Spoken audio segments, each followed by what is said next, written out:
예, 우리 본문 우리 같이 읽겠습니다. 누가복음 20장 19절부터 26절까지 우리 번갈아 읽겠습니다. 누가복음 20장 19절부터 26절까지입니다. 예, 우리 읽겠습니다. 서기관들과 대제사장들이 예수의 이 비유는 자기들을 가리켜 말씀하신 줄 알고 즉시 잡고자 하되 백성을 두려워하더라. 이에 그들이 엿보다가 예수를 총독의 다스림과 권세 아래에 넘기려 하여 정탐들을 보내어 그들로 스스로 인인치하며 예수의 말을 책잡게 하니 그들이 물어 이르되 선생님이여 우리가 아노니 당신은 바로 말씀하시고 가르치시며 사람을 외모로 취하지 아니하시고 오직 진리로서 하나님의 도를 가르치시나이다. 우리가 가이사에게 세를 바치는 것이 옳으니까 옳지 않으니까 하니 예수께서 그 간계를 아시고 이르시되 옛날이 온 하나를 내게 보이라. 누구의 형상과 글이 여기 있느냐. 대답하되 가이사의 것이니이다.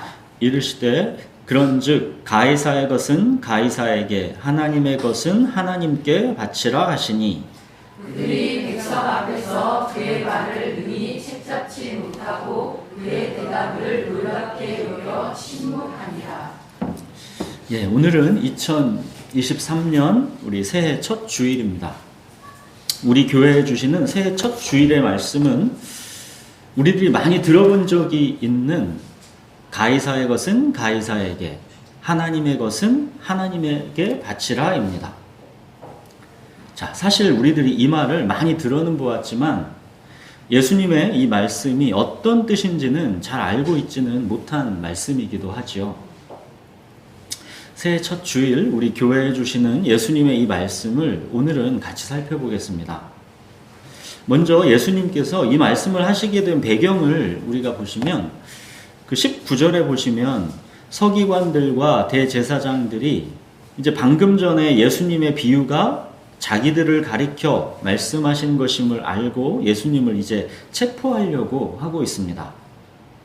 우리가 지지난주에 봤었죠. 예수님이 어떤 비유였습니까? 소장농들이 포도원 주인의 아들을 죽이고 그 포도원을 차지하려고 했던 비유였죠. 예수님은 이 비유의 말씀을 하시고 건축자들의 버린 돌이 모퉁이의 머릿돌이 되었느니라 하셨습니다. 그러니까 너희들이 그 비유의 그 소장농들이고 건축자들이다라는 것이죠. 그래서 이제 서기관들과 대제사장들, 이 종교 기득권 세력이 자기들의 이 기득권을 침범해 오려고 하고 있는 예수님을 가만 놔둘 수가 이제 없게 되었습니다. 그래서 은밀히 정탐꾼들을 심어서 예수님이 가르치는 이 현장에 침투시킵니다. 이 정탐꾼들이 온갖 미사여구를 써가면서 예수님께 이제 함정을 놓기 위해 접근합니다. 21절 보십시오. 선생님이여 우리가 아노니 당신은 바로 말씀하시고 가르치시며 사람을 외모로 취하지 아니하시고 오직 진리로서 하나님의 도를 가르치시나이다. 이거는 지금 가면을 쓰고 접근한 것이죠. 그들은 예수님을 체포해서 로마 총독에게 넘겨서 이제 죽이기 위해서 교묘한 함정을 파는 것입니다. 우리가 가이사에게 세를 바치는 것이 옳으니까 옳지 않으니까. 이 가이사는 카이사르, 로마 황제를 일컫는 칭호입니다. 우리에게 왕은 오직 한 분 하나님뿐이신데 하나님의 백성인 우리가 이방인인 로마 황제에게 세금을 바치는 게 옳습니까? 옳지 않습니까? 이런 뜻이죠. 아주 교묘한 함정입니다. 그들이 생각할 수 있었던 예수님의 답변은 둘 중 하나입니다. 로마 황제에게 세금을 바치는 게 옳다. 또는 우리는 하나님의 백성이다. 로마 황제에게 세금을 바치는 것은 그를 주님으로 인정하는 것이기 때문에 우상숭배다. 이 둘 중 하나의 답만 그들은 기대했죠. 어느 답변이 되었든 이 함정을 판 사람들은 만족합니다. 만약 로마 황제에게 세금을 바치는 게 옳다라고 하면 예수님을 지지하고 따르던 수많은 백성들은 이제 예수님께 실망하고 돌아설 것입니다. 지금 백성들은 예수님을 로마 정권을 뒤엎을 메시아로 생각하고 있습니다. 근데 예수님이 로마 황제에게 굴복하는 것이면 그 기대가 한순간에 다 무너지는 것이죠. 자, 또 로마 황제에게 세금을 바치는 게 옳지 않다라고 하면 예수님은 그 주변에 있는 이 로마 군사들에게 이제 당장 체포돼서 십자가형으로 처형을 당하게 됩니다. 로마 황제에게 반역한 정치범은 십자가형을 받게 되어 있는 것이기 때문입니다. 자, 이제 이러지도 저러지도 못할 것 같은 이 외통수 함정을 예수님은 어떻게 돌파하시는지 보십시오. 24절 보십시오. 데나리온 하나를 내게 보이라. 누구의 형상과 글이 여기 있느냐? 대답하되 가이사의 것이니이다. 그 당시에 이제 로마 식민지 전역에서 통용되던 이 데나리온 동전에 누구의 형상과 글이 새겨져 있느냐 물으신 것입니다. 인터넷을 지금도 검색해 보시면 이 동전이 어떻게 생겼는지 우리가 볼 수 있습니다. 이 동전에는 그 당시에 로마 황제 티베리우스의 형상이 거기에 새겨져 있고 그 동전에는 신의 아들 티베리우스 황제라고 글이 새겨져 있습니다. 이 동전에 누구의 형상, 누구의 글이 새겨져 있느냐는 예수님의 물음에 이 교묘한 함정을 파놓았던 그들이 대답합니다. 황제의 형상, 황제의 글이 이 동전에 새겨져 있습니다. 자, 예수님이 이제 말씀하십니다. 25절. 가이사의 것은 가이사에게, 하나님의 것은 하나님께 바치라. 로마 황제가 요구하는 세금은 로마 황제에게 줘라.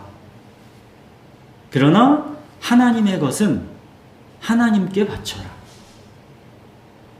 교묘한 함정을 판 그들은 황제의 것과 하나님의 것을 대립하고 경쟁하고 충돌하는 것으로 보았습니다.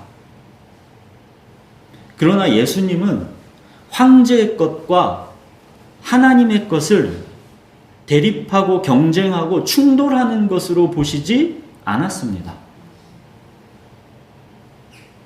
로마 황제는 하나님과 경쟁할 수 있는 대상이 아니라 다만 하나님의 주권적 통치의 도구일 뿐이다 라는 의미가 숨겨져 있는 것입니다.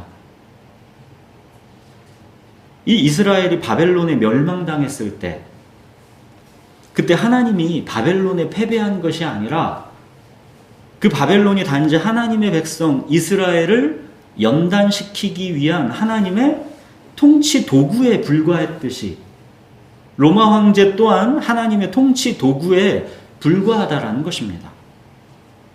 가이사의 것은 가이사에게, 하나님의 것은 하나님께 바치라. 자, 예수님의 이 말씀은 오늘날 세상 속에서 우리 그리스도인이 어떻게 살아갈 것인가 이걸 보여주시는 말씀입니다. 가이사와 대립해서 뛰쳐나올 것인가 아니면 가이사에게 굴복할 것인가 이 양자택일의 문제가 아니라는 것입니다. 세상과 분리하고 대립할 것인가 아니면 막강한 세상의 힘에 굴복해서 타협할 것인가 이 둘 중에 하나가 답이 아니라는 뜻입니다. 이 둘 중 하나의 길밖에 없다라고 생각하는 것은 세상과 하나님의 위치를 잘못 잡은 것이죠. 세상 권세와 하나님은 경쟁 관계가 아닙니다. 하나님은 온 세상 만물의 통치자요 주권자이십니다. 이 관계 설정에서 답을 찾아야 하는 것입니다. 세상의 어떤 권세도 모두가 다 하나님의 주권적 통치 아래에 있다라는 것입니다. 예수님께서 로마 황제의 것은 로마 황제에게 주라 하시는 것은 힘이 없어서 굴복하라 하시는 게 아니죠. 우선 관계 설정부터 제대로 하라 하시는 말씀입니다. 로마 황제와 하나님은 경쟁 관계가 아니다 하시는 것입니다. 로마 황제는 하나님의 주권적 통치의 그냥 도구일 뿐이라는 것이죠. 이 동전에 누구의 형상과 누구의 글이 있느냐? 자, 여기에 로마 황제 것이라고 새겨져 있으면 그냥 그가 요구하는 걸 줘라. 그게 마치 하늘이 무너지는 것 마냥, 마치 하나님은 계시지 않는 것 마냥 요란 떨 거 없다는 것입니다. 하나님의 주권적 통치를 믿고 그 질서 아래에서 삶을 분별하고 살아가라 하시는 말씀입니다. 하나님과 대적하는 악한 세상이다 그러면서 세상 속세를 떠나서 산속으로 들어가서 남을 먹고 물 마시고 살면서 너희끼리만 살아가지 말라는 것입니다. 세상과 담 쌓고 천국 가기만을 기다리고 무기력하게 살지 말라는 것입니다. 바벨론 포로들에게 예레미야가 보냈던 편지 기억하십니까? 당장 하나님께서 우리를 풀어주실 것이다 라고 거짓 예언자들이 선동하고 있었던 그때 예레미야 선지자가 바벨론 포로들에게 하나님의 말씀을 전합니다. 너희들 당장 풀려날 거 아니다. 바벨론에서 70년이 차야 한다. 근거 없는 낙관주의에 속아서 세상과 담 쌓고 빨리 풀려나기만을 기다리지 말아라. 너희는 바벨론에서 집을 짓고 거기에서 살고 텃밭을 만들고 그 열매를 먹어라. 바벨론에서 결혼도 하고 자녀도 낳고 또 그 자녀도 결혼시켜라. 바벨론에서 번성하여라. 또 바벨론 포로들이지만 그 바벨론 사람들의 평안을 구해주고 그들을 위해서 여호와께 기도해라. 이 성읍이 평안해야 너희도 평안할 것이기 때문이다. 바벨론에서 금방 풀려날 것이다 라는 거짓 선동가들의 말에 미혹되지 말고 철저하게 현실을 직면하고 바벨론 그 땅에서의 삶을 살아내라 하시는 것입니다. 사랑하는 여러분, 우리 그리스도인들이 너무 쉽게 세상과 타협해버리는 것은 두말할 필요도 없이 말도 안 되는 큰 문제지만 우리가 또 너무 쉽게 세상과 대립하고 세상과 담 쌓고 천국 가기만을 기다리면서 자기들만의 교회로 피신해 들어오는 거 이것도 문제입니다. 자, 예수님은 이제 그들이 파놓은 이 교묘한 함정에서 오히려 진정 무엇이 하나님의 백성들이 살아가는 방식인가 이거에 대한 제3의 길을 제시하십니다. 그 제3의 길 이게 뭐냐? 자, 이 동전에는 로마 황제의 형상과 글이 새겨져 있지? 그래서 그것은 황제가 요구하는 대로 그냥 그에게 주라 했지? 자, 그렇다면 너희 자신에게는 누구의 형상과 누구의 글이 새겨져 있느냐? 예수님은 이 본질적 질문으로 그들에게 도전하시는 것입니다. 너희는 하나님의 형상으로 지음받지 않았느냐? 또 너희는 하나님의 말씀, 하나님의 글이 너희에게 새겨져 있지 않느냐? 하나님의 형상, 하나님의 말씀이 새겨져 있는 너희 자신은 자, 그럼 누구의 것이냐? 예수님은 이걸 말씀하시는 겁니다. 가이사에게 세금 바치는 게 우상숭배냐 아니냐를 너희가 따지기 전에 그런 비본질적인 종교 논쟁에서 자기 의의를 드러내고 만족하기 전에 그거보다 훨씬 본질적인 중요한 너희 자신을 지금 누구에게 바치고 있느냐, 이걸 예수님께서 묻고 계신 것입니다. 로마 황제가 요구하는 거는 로마 황제에게 주고 하나님의 형상과 하나님의 말씀이 새겨진 너희 자신, 너희 전부는 온전히 하나님께 바치라, 이 말씀을 하시는 것입니다. 비본질적인 것에 목숨이라도 걸린 듯이 요란 떨지 말고 본질적인 거에 너희 목숨을 걸라 하시는 것입니다. 여러분, 많은 경우에 이 비본질적인 거, 어떤 종교적인 모양과 형식, 어떤 율법, 이런 거에 우리가 목숨 걸고 싸우는 거는 정작 이 본질적인 문제를 우리가 회피하고 싶어서인 경우가 많습니다. 우리 자신을 전부 하나님께 드린 것이면 사실 다른 비본질적인 여러 종교적인 모양, 형태, 어떤 율법, 그런 게 거의 우리에게 논쟁의 거리가 될 게 없는 것이죠. 우리 자체가 이미 하나님 걸로 다 드렸다면. 우리가 비본질적인 거에 계속 싸우는 것, 여기에서 위선이 나오는 것이고 여기에서 율법주의가 나오는 것입니다. 가이사의 것은 가이사에게 줘라. 예수님은 이거는 비본질적인 것이다 라는 것입니다. 죽고 사는 문제가 아니라는 것입니다. 여러분, 가이사의 것을 가이사에게 주는 것, 이거는 하나님이 힘이 없어서가 아닙니다. 하나님의 주권적 통치 아래에 로마 황제도 있을 뿐입니다. 예수님이야말로 로마 황제가 요구하는 것을 로마 황제에게 주었지요. 그게 무엇입니까? 로마 황제가 요구하는 대로 십자가에서 자기 목숨을 내어주시지 않았습니까? 가이사가 요구하는 것을 가이사에게 준 것이지요. 그러나 그 결과는 무엇이었습니까? 건축자들의 버린 돌이 모퉁이의 머릿돌이 되지 않았습니까? 예수님이 십자가에서 내어주신 목숨, 여기가 끝이 아니었죠.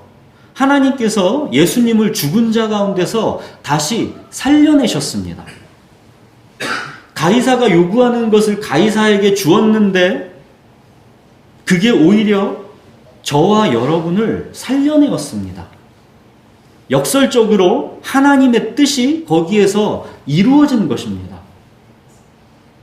이게 바로 하나님의 주권적 통치입니다. 가이사는 자기 뜻대로 자기 일을 합니다. 그러나 하나님은 가이사가 자기 뜻대로 자기 일을 하는 그 가운데서도 하나님은 하나님의 뜻을 이루십니다. 하나님은 구분 막대기로도 직선을 그으십니다. 이것이 바로 하나님의 주권, 이것이 바로 하나님의 통치입니다. 수많은 순교자들의 흘린 피, 그들은 가이사가 요구하는 목숨은 가이사에게 주었습니다. 그리고 하나님의 것은 하나님께 바친 것입니다. 그렇게 땅에 떨어져 죽은 한 알의 밀알이 무엇을 이루는가는 그 순간, 그 당시에는 우리 눈에 잘 안 보이지만 하나님의 시간 속에서 결국 많은 열매를 맺게 되는 것이죠. 대한민국에 뿌려진 순교자들의 흘린 피가 결국 150년도 지나지 않은 지금 이 대한민국에는 800만의 그리스도인들이 있지 않습니까?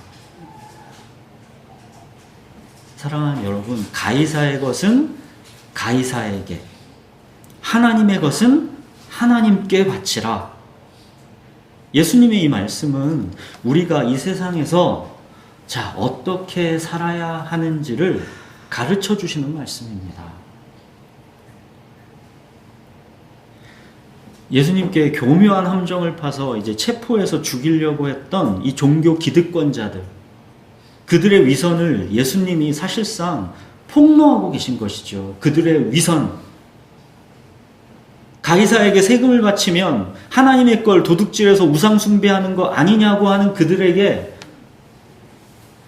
정작 그러면서 너희는 너희 자신이 하나님의 것인데 왜 어찌하여 너희는 너희 멋대로 하나님의 거를 하나님께 바치지 않고 있느냐 책망하시는 것이죠.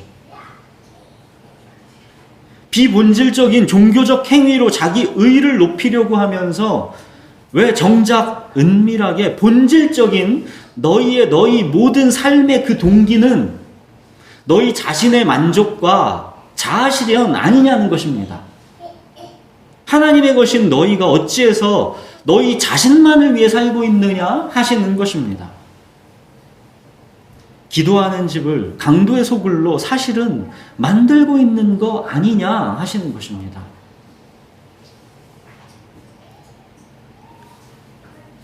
비본질적인 종교적 형식과 모양에 있어서는 세상과 분리되어 살면서도 여전히 그 본질적인 너희 삶의 중심은 세상과 똑같이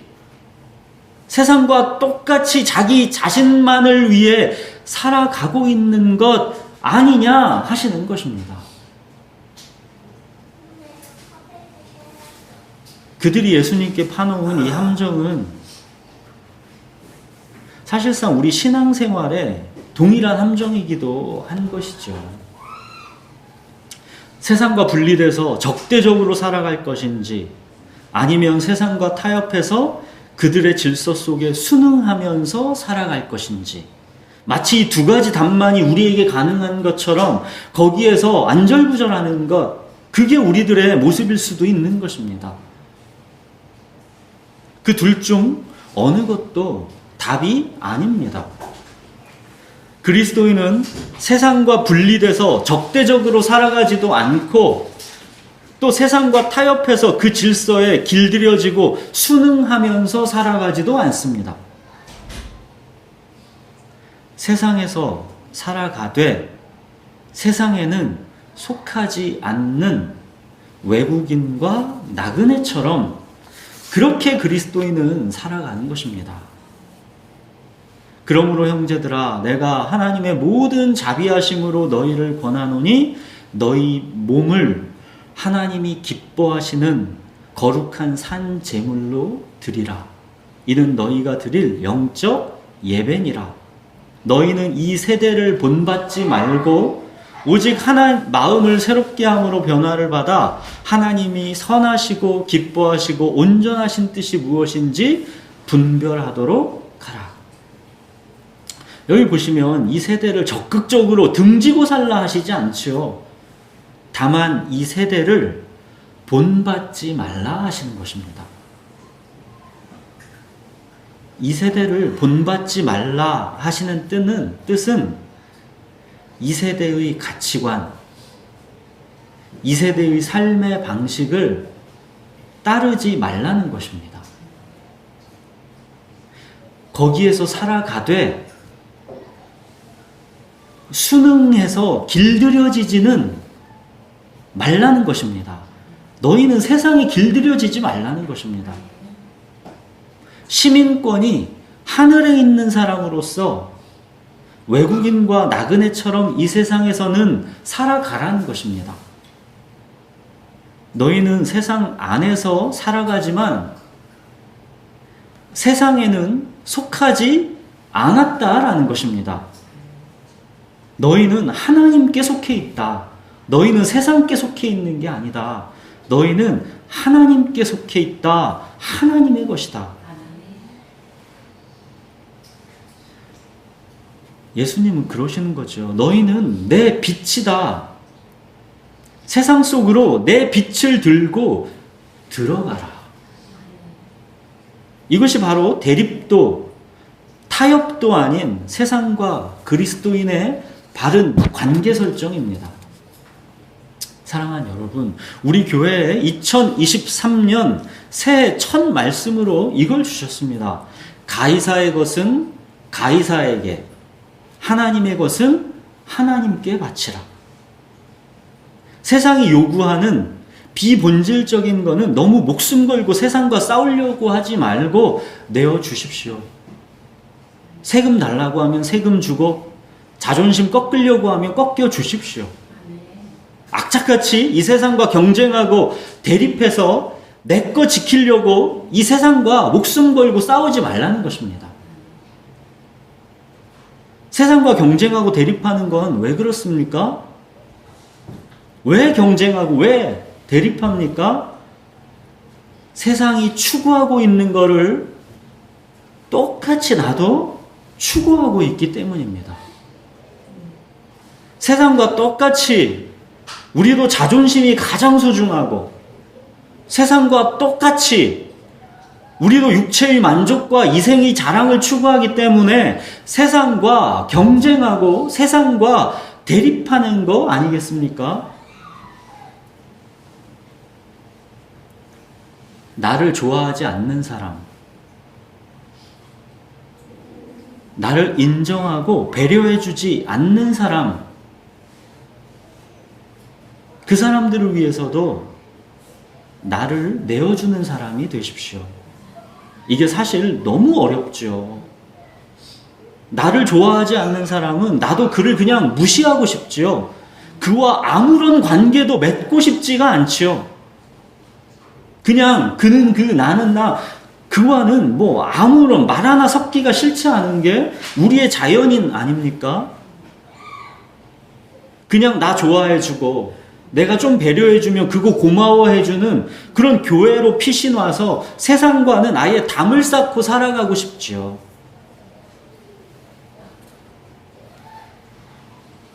그러나 예수님은 우리가 그렇게 세상과 대립해서 살지 말고 그 세상 속으로 들어가라 하시는 겁니다. 세상 속으로 들어가려면 종종 자존심이 상처받고 손해를 감수하면서 나를 내어주어야 하는 것이기 때문에 어렵고 힘든 게 사실이죠. 그러나 그거는 우리의 패배가 아닙니다. 건축자들이 버린 돌이 모퉁이 돌에 그 모퉁이의 머릿돌이 된 것, 이게 하나님께서 일하시는 방식이죠. 때로 우리는 자존심이 상처받아 아플 것이고 우리가 베푼 선행과 배려를 알아주지도 않고 무시당할 것이기도 하기 때문에 어렵고 힘들 것입니다. 그러나 우리의 아픔과 상처와 실패와 고통 속에서 이 씨름하는 게 아무런 의미가 없는 게 아니고, 하나님은 우리의 그 약함과 고통과 씨름을 통해서 하나님의 일을 하신다라는 것을 기억하십시오. 사랑하는 여러분, 정말 우리가 목숨 걸어야 하는 이 본질적인 거는 하나님의 것을 하나님께 바치는 것입니다. 우리에게 누구의 형상, 누구의 글이 새겨져 있습니까? 우리는 하나님의 형상으로 지음받았고 우리에게는 하나님의 말씀이 새겨져 있습니다. 우리는 우리 자신의 것이 아니라 하나님의 것입니다.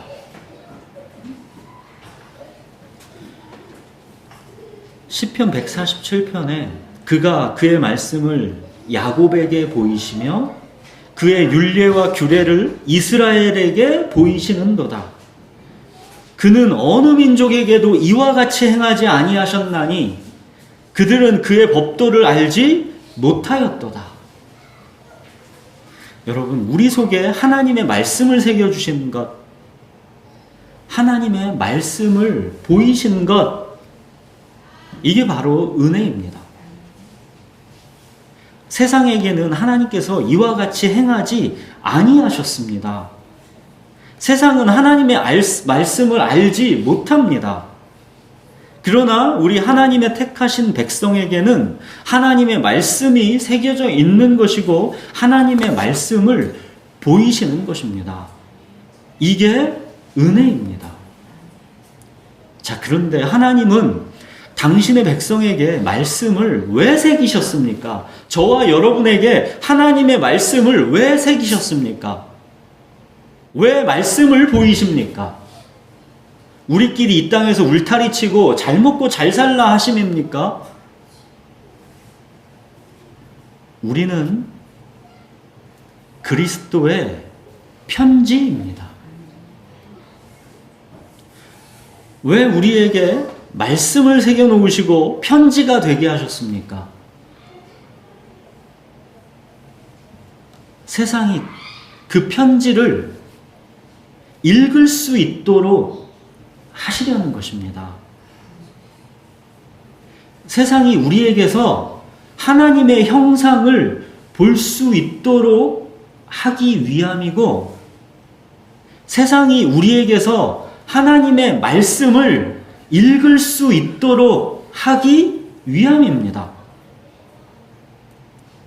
그래서 그 세상에 있는 그들에게 잊혀져 있던 그들 속에 있는 하나님의 형상이 깨어나게 하기 위함이고,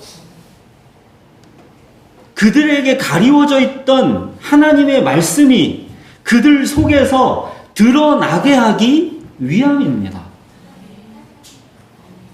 예수님이 우리에게 먼저 이 일을 하신 것이고, 우리가 예수님을 따른다 하는 것은 바로 이 길로 따라가는 것을 말하는 것입니다. 사랑하는 여러분, 우리는 하나님의 형상이고 하나님의 말씀이 새겨진 하나님의 것입니다. 하나님의 것인 우리 자신을 하나님께 바치십시오. 새해에는 온전히 그분을 위해, 오직 그분을 위해 그렇게 살아가기로 단호하게 결심하십시오. 참 빛이 우리 속으로 들어오셨고, 우리 안에서 그 빛이 밝게 빛나고 있습니다. 그 빛을 들고 세상으로 들어가십시오. 어둠 속에서 고통받는 자를 일으켜 주십시오. 연약한 자들의 아픔을 감싸 주십시오. 나를 좋아하지 않는 사람을 위해서도, 내가 베푼 친절과 배려에 고마워할 줄 모르는 사람을 위해서도, 그의 필요가 보이면 나를 기꺼이 내어주는 그런 사랑을 실천하십시오. 오직 그분을 위해, 온전히 그분을 위해 그렇게 빛을 들고 세상으로 들어가시는 올 한 해가 되시기 바랍니다. 우리 기도하겠습니다.